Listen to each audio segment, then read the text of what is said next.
return to Mirkwood, the final expansion pack in the Shadows of Mirkwood cycle from the Lord of the Rings card game. This was the first cycle and there was a lot of expectation. Let's see how this final pack lines up. So we start off as always with the hero, and this hero is from The Hobbit, the Battle of the Five Armies fame, Dan Ironfoot. Fantastic looking dwarf. He is 11 starting threat, 1 willpower, 2 attack, 3 defense, 5 hit points. He is a dwarf, and that keyword suddenly just got more important than Dwarven Axe from the tactics attachment in the core box. He has the text. While Dan Ironfoot is ready, dwarf characters get +1 attack and +1 willpower. Now, before discussing anything else on this card, let's jump straight to this ability. This hero is the best hero that has been released in the expansion. He is absolutely, to where the game was and to where the game went after this cycle, with Khazad-dûm, disgustingly effective. Now, if you look at the end of the first cycle, there are 3 other dwarf heroes, Gloin in the same leadership sphere, and then you've got Farlin and Gimli in the tactics sphere. Then ally-wise, within leadership, you've got 1 unique one with Iron Fist, and and you've got 1 ally with the Longbeard Orc Slayer, only 2 copies of the card. There are 3 different lore allies, the Dwarven Mapmaker, of which you've got 3 copies, the Dwarves of the Iron Hill Miner, there's 2 copies, and the Hammersmith of Erebor Hammersmith, again 2 copies, so 7 cards. And there's 1 Tactics Dwarf ally, the Veteran Axehand, where you've got 3 copies. If you run a 3 dwarf hero deck, of course running Dan as one of them, you could have up to 8 cards that would benefit from his ability. In a 2 dwarf hero deck, and with 1 non-dwarf lore hero to be able to put in the lore dwarves, you're looking at 14 cards that will benefit from this bonkers ability. I mean, if you consider that the Dunedain marks from the leadership attachments that we've seen so far, you're paying 1 to permanently add a willpower or an attack. You're paying 2 to add a willpower or an attack. Dan is doing that to every dwarf character you have as long as he is ready. It is mind-boggling how effective this hero is, provided of course you build a deck around him. I mean, looking at his stats, he's actually got very decent stats as well. It's always nice when you have a character who is clearly defined, and by having 1 willpower, he's not going to be questing. 2 attack, you're not usually going to attack with him. 3 defense, 5 hit points, that is an absolute beast. However, if you defend with him, of course, he will be exhausted, and his ability only keys when ready. Now, that's not a problem with questing, because you're never really going to send him questing for 1 willpower when he's going to be adding at least 1, if there's even a single other dwarf questing. However, his ability to add attack will go if you defend with him. So really, despite his amazing defense stats, very rarely will you actually want to defend with him, because you'll probably want the additional attack for which are the dwarven characters you're then going to attack back with after the enemies have attacked you. So his 2 attack is actually quite important, since he'll often be attacking. Now, Gimli loves him because Gimli is good at everything, and Dan makes Gimli better at questing and better at attacking. Farlin adores Dan because Farlin wants to quest so much, but he only has 1 willpower. Dan gives him 2. That's a world of difference. Gloin doesn't mind him, now in the Khazad-dûm expansion, I'm sure he just gets ridiculous. Now, a lot of the Dwarven cards that we've seen so far have a focus. The lore ones tend to be defensive or questing. The tactics ones and the leadership ones are about attack. Dan helps everyone in that regard. Most dwarves only have one willpower at best. Turning them from a 1 to a 2 radically changes how effective they are as allies. Every single dwarf card, especially in the core set, you get the impression they're made, you're paying that cost whether you're running Dan or not. So a deck that doesn't run this card that makes them all remarkably better is paying the same as you are. When you run Dan, what he does to dwarf characters is just ludicrous. He is so effective. And people love playing dwarves. I have a friend who was running dwarves when there wasn't, when the most effective dwarf keying thing was a dwarven axe. Dan mechanically makes running dwarf decks really effective, really thematic. He's like one of the kings. He's one of the dwarves of the Iron Hills. He's absolutely awesome. Just so good. Almost impossible to run dwarves without running Dan now, which I suppose is the closest thing to a disadvantage in that he's just so defining. So let's go on to a card that we don't get quite as excited about. The Dunedain Signal, a 1-cost attachment from the Leadership Sphere. It is a signal. You attach it to a hero, and the attached hero gains Sentinel, and you can pay 1 resource to move the attachment to another hero.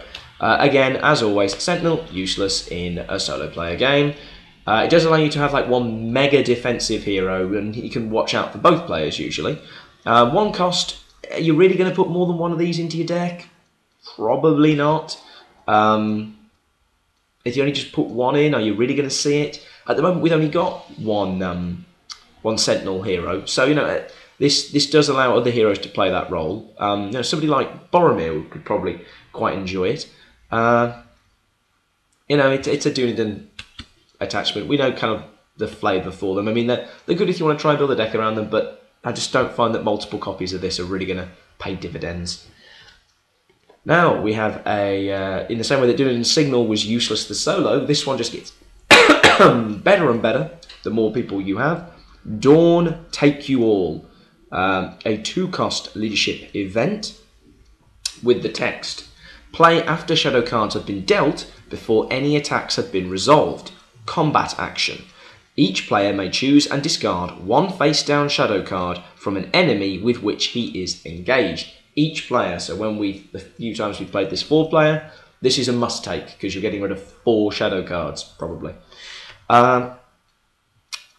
It can ensure a guaranteed defensive round. You've got 2 defense, that enemy has 2 attack. Oh, what's the shadow card going to do? If it's gone, there's no variable. It's guaranteed, provided you're only fighting against 1 enemy. It's kind of expensive at 2 cost. I'm always wary of 2-cost events. But discarding shadow cards can be absolutely huge, provided you're not just throwing, it's not going to help you when it's that when it's that huge enemy just squashing your snowborn scouts. But against the right hero, it can really be important. This card absolutely loves, and vice versa, Dark Knowledge, the lore attachment that lets you exhaust it to look at the shadow card of an enemy engaged with a character. You can't affect that card by looking at it. But you could look at that one, and then if you've got more than 1 enemy, be like, well, is this one really going to... Oh, it's just +1 attack, and Denethor's already got 3 defense, so I can take that. I'll discard the other one. Those keys together really nicely. I do like the idea of like a deck that just gets rid of shadow cards and ignores them. Things like Dunedain Watcher that we saw in the previous pack, Dawn Take You All, the Hasty Stroke, the Spirit Attachment from the core set that cancels a shadow effect. It could be a really neat sort of we just don't care that you have shadow effects sort of deck. Now, tactics, not surprisingly, in the final pack of the expansion of the cycle, gets yet more eagles. However, the whole cycle has been getting better and better and better and better and better with eagle cards. In the first pack, it was kind of underwhelming, and they improved. These are the multiple cherries on the Eagle Sundae that make an eagle deck just so viable, so hideously viable. So you have Eagles of the Misty Mountain. Now that's a 4-cost tactics ally with 2 willpower, 2 attack, 2 defense, 4 hit points. It's a creature and an eagle. They cannot have restricted attachments. The Eagles of the Misty Mountain get +1 attack and +1 defense for each face-down attachment under this card. Response: after another eagle character leaves play, you may attach that card face down to the Eagles of the Misty Mountains. Goodness gracious, this is very expensive, but oh so strong, and just gets stronger and stronger and stronger and stronger as the game goes on. Now a 2/2/2 ally is just great, and we've seen 2/2/2 allies that you'll be paying a lot for anyway. With 4 hit points, very tough. When you've got Eagle allies that are already discarding themselves when being used, the attacking Vassal of the Windlord, the defending Winged Guardian, these get discarded when used. Winged Guardian, you can pay a resource to keep it, and they're just going under this card and making it stronger and stronger. Even if you just see one Winged Guardian and one Vassal of the Windlord go, doing their amazing defensive / attacking turns, this turns this card into a 4/4 attack and defense. I mean, that's beyond any hero card we've seen so far. And it just continues to get stronger and stronger and stronger. You know, Eagle decks were like, ooh, I might try an Eagle deck. This card, followed by the next card, just makes Eagle decks, just like Dwarf decks, thanks to Dan, not just thematically enjoyable and possible, but effective. And now this card, a 3-cost tactics attachment, support of the Eagles. And what support it is, it's a boon. It can only be attached to a tactics hero. So splashings, you're gonna not even songs will be able to work with this. You have to be playing a tactics hero. Action: exhaust support of the Eagles to choose an Eagle ally. Until the end of the phase, the attached hero adds that Eagle ally's attack or defense, choose one, to its own. Oh my god, 3 cost, but it is absolutely bonkers. This is ridiculous. You're usually looking at least +2 attack or defense, given how strong Eagle cards are. Generally +3, given the Winged Guardian or the Vassal of the Windlord. With the aforementioned Eagles of the Misty Mountain, you could reach +4 or higher easily. I mean, this turns a tactics hero into some sort of unstoppable juggernaut of defense or attack.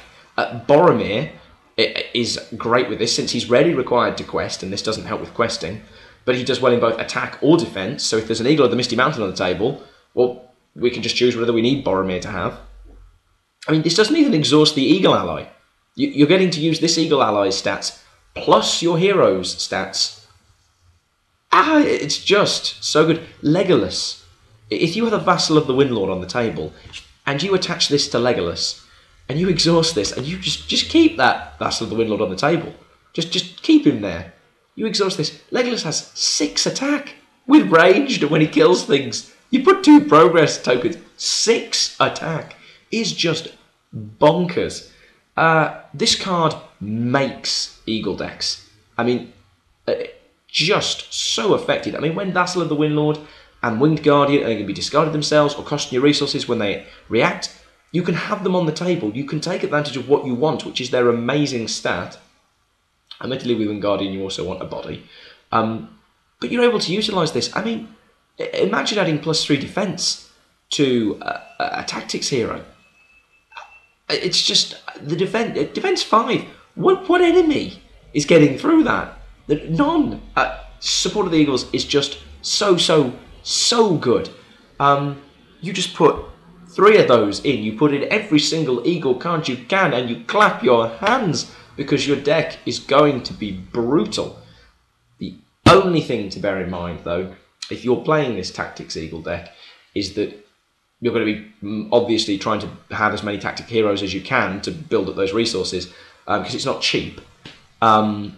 You will want some card draw to see these cards. You need the components to make up the combos. Obviously, you've got the Eagles Are Coming, the event from the first pack or something that lets you search for Eagle allies, but you also need these key Eagle cards, such as Support of the Eagles. And Radagast is another really useful one, because he'll just turn those. He'll make playing those Eagles easier and healing them if they get hurt. Whew, right. Now, normally we go from 2 good cards onto, we take ourselves down. Spirit deck, my favourite, and this has got to be one of my all-time favourite Spirit allies. I mean, I'd almost definitely say it's my favourite from the expansion. It's the West Road Traveller. She's 2 cost with 2 willpower, no attack, no defense, and a single hit point. She is a Rohan. We love this word. Response, after you play she doesn't even need any text. 2 cost for 2 willpower. It could say Rohan, and that's it, and you would take this card. But it also has the nifty little effect. Response, after you play the West Road Traveller from your hand, switch the active location with any other location in the staging area. I am such a fan of this card. It is pure spirit in its usefulness. I mean, anything that has 2 willpower is great, but sometimes you see those cards, like Eagles of the Misty Mountains. They've got 2 spirit, but they've got 2 attack, and they've got 2 defense, and they've got lots of hit points. Oh gosh, I'm paying for all these things. Really, I can only use them once. The West Road Traveller knows what she does, right? She's not swinging a sword or raising a shield. She just wants to quest. She just wants to get you where you're going. And oh my god, she's good at it. At 2 cost for 2 willpower, this is absolutely great. It's a great splash into other decks because it's not an expensive way. You know, if you have just the 1 spirit hero in your deck, that's only 2 turns and you've got this card out on the table. You know, some of the Spirit's great cards can have that little bit more expense, but she's just so easy to get out. Then you look at her ability, which I would look at if I could just cycle down this page. Then you look at her ability, and switching locations, obviously sometimes it won't do anything. But sometimes you're going to be able to switch that perfectly innocuous location that had no travel effect, or even a beneficial one, switch it out with one of those horrible travel locations that you despise having to go to, such as the Necromancer's Pass or the Mountains of Mirkwood. Right? You swap those out, so you've got rid of their threat, because these horrible travel locations usually have high threat, forcing you to go there. You don't suffer the travel effect, and that location that you just put back is now back in the staging area. Now, if that had a positive travel effect, you're going to get it again when you go there again. She is just so good, and she is one more reason that the Spirit deck despises the Necromancer's Reach treachery, because it slaughters this poor little woman instantly. 1 damage, she's exhausted from question, she's gone. Such a good card in any deck that has any way of getting Spirit resources. Just so good. I almost always take 3 of them. And now let's go to a more expensive than she is event. An Astonishing Speed, 3 cost from the Spirit. It is a pretty neat looking card, and it has the text action. Until the end of the phase, all Rohan characters get +2 willpower. Now this is expensive, and it gets even more expensive if you try and do the shoot the moon unbelievable gambit of paying 8. So play 1 of these for 3, and then pay 5 for the We Do Not Sleep event from the previous pack. All Rohan characters can quest without exhausting, and they all get +2 spirit. I don't know what quest you aren't completing if you're playing those 2. It's very hard to have enough Rohan characters on the table to justify spending 8 on 1 turn. However, of course, there is the Nor Am I a Stranger card, which can turn characters into Rohans. So that could be up to, 3 more characters that weren't Rohan, and now they are. Even by itself, and bear in mind you can play more than 1 of these if you're particularly rich, to get +4 on every Rohan character. Even by itself, this card can be very effective. I mean, even in a party of Eowyn and 2 West Road Travellers, you play this, and with 3 characters, you're looking at 14 willpower on a quest. 14 willpower from 3 characters and 3 cost. There are quite a considerable number of Rohan allies and heroes, even outside of the sphere. This doesn't just affect you, this is all Rohan characters. So any other players at the table who might have Rohan in their deck, I mean, even the Snowborn Scout has suddenly now got 2 willpower. Suddenly he goes from just being a sacrificial lamb to actually quite useful for at least 1 turn, and then he can be a sacrificial lamb.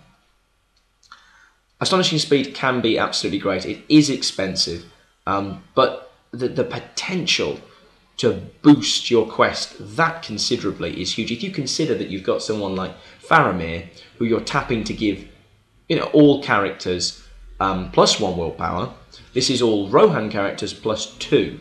But really, again, you want to build a deck around this. I like this as just that one splash in a deck. If I know I'm running a fair amount of Rohan, and for those turns where you think, oh my gosh, I can only quest with 2 people. Well, if you're questing with just 2 and they're both Rohan, this card is +4 willpower. There are times where you would pay 3 resources for +4 willpower. I mean, hence Defender of Lorien. You know, I mean, it's you know, you're looking at sacrificing cards to power that up, or Eowyn's ability. Well, here you can use resources. I mean, if you're if you've got a Steward of Gondor out there, I mean, you will gladly pay whatever you can to quest well. So, of course, it is an event, so it's one thing gone. Let's continue with awesome cards. Mirkwood Runner, a Law ally. He's 3 cost, or she. It's an elf, who knows. 3 cost, 1 willpower, 2 attack, 0 defense, 2 hit points. Mirkwood Runner is a Sylvan, and they are a scout, and they have the text. While the Mirkwood Runner is attacking alone, the defending enemy does not count its defense. These are the sharp teeth that the Law deck required. This ally is an absolute steal in a deck like Law, who typically aren't running a lot of hitters. They've got a lot of guys that can be hit, but they were really lacking people with teeth. To be able to run out by itself and do a guaranteed 2 damage, doesn't matter who it's stabbing. Not many enemies are lasting that for more than 2 turns. This is absolutely brilliant. Now, in a tactics deck, in a leadership deck, where you've got waves of allies or big hitting heroes coming out, Mirkwood Runner, you're not worth your time of day. But when you've got heroes like Beravor and Denethor who want to hold back and use their abilities, this one card can do what 2 characters would normally do attacking. Normally you've got to have 1 character to get through to defense and the next character to actually do the wounds. This one's doing that job against those big, beefy defensive enemies. This is great. I mean, it only loses out against those enemies that don't have defense. But realistically, when is an enemy that doesn't have defense causing you nightmares? Not often. This is just... anytime I see a Law deck, this has got to be in it. It's just so effective. And if you've got the champagne problem of, oh, I've got so many allies that I can attack with, well, brilliant, you're probably winning the game then, so it doesn't really matter that Mirkwood Runner's effect might not be at its best, but you can still attack something else with Mirkwood Runner, or use that other ally that you're going to attack with as well to quest. Just so good. So good. And lastly, in our spheres, we have a Law event, Rumour from the Earth. It's 0 cost. Aragorn's having a bit of a snooze on the ground there. No, he's ear to the ground. Action. Look at the top of the encounter deck. Then you may pay 1 Law resource to return Rumour from the Earth to your hand. It's the same thing as Henemath Rithersong, the Law ally from the core set who can exhaust himself to look at the top card. You can't affect it with this card or with Henmath. It's not the same as Denethor, who can discard it. It's neat that it's free. And if you're in a resource-happy place, you can pay to put it back into your hand. I could imagine it being very effective in solo play, since that one card you would see is going to be the card that the encounter deck will cough up. In a 2-player game where I've seen it used, it's not as effective. But, it can key really nicely with something like Denethor, because you can use Denethor to discard that card and then see with Rumour of the Earth what you're actually facing. You knew that you're not facing the presumably horrible thing you've discarded, but what actually are you against? Not a bad card, it's 0, and, Law doesn't really have to worry too much about drawing into, oh no, I've drawn into this, because they've got so many ways to draw, so bad draws aren't as much of the thing for them. Whereas there could be turns where you're like, I need an ally! Rumour from the Earth in a deck that struggles with drawing. So, and the last card in the Shadows of Mirkwood cycle is a neutral event, which I believe is the first one we've seen. It's Shadows of the Past. It's 2 cost. It's got a very angry looking, do not take me for some conjurer of cheap tricks, Gandalf. And it is action. Move the top card of the encounter deck discard pile to the top of the encounter deck. Now, I mean, I'm always sad. I've never really been able to put this in a deck because the idea of drawing a card and going, Gandalf! It's not Gandalf. It's Shadows of the Past. Now, I've never used it. It could be remarkably effective. In Hunt the Gollop, you could put that clue that just got discarded back on top. Again, more so in solo, you could spend 2 resources to guarantee that you know what card is going to be on top of the encounter deck, which is a bit of a steal. Obviously not as good in multiplayer games, because then you're going to see multiple cards. It could be used to manipulate shadow cards, also with it being an event. You know, if you want to guarantee the defense somewhere and you haven't got another way to deal with shadow cards, you know, play this. Put the card that's on the top as the shadow card. You know exactly what's going to come up. Not a terrible card. I imagine that there's some very clever ways to use this that we just haven't done, but it's just never found its way into one of our decks. Shadows of the Mirkwood. Finished. This has been years in the doing because I had to pause in the middle. That's the end of the cycle. I mean, for me, this cycle was essential to the game. It turned a great game into an absolutely phenomenal game. Wonderfully put. The cards actually make the game deck building. You really can't put all of them in. I must admit, it's only a great exercise of willpower, and the fact that we don't necessarily play this game as much as we would like that's meant I haven't already gone further along. Not all the quests are fantastic in this cycle. Of course, we're not reviewing the quests, but the player cards alone are worth the cost. I hope you've enjoyed these videos. Let me know if you have, or what sucked about them, and if there's a lot of positive feedback and it's worth doing, then we'll pick up the Khazad-dûm and we'll carry it on. All right. Have a Merry Christmas once again, and that will be completely irrelevant after tomorrow.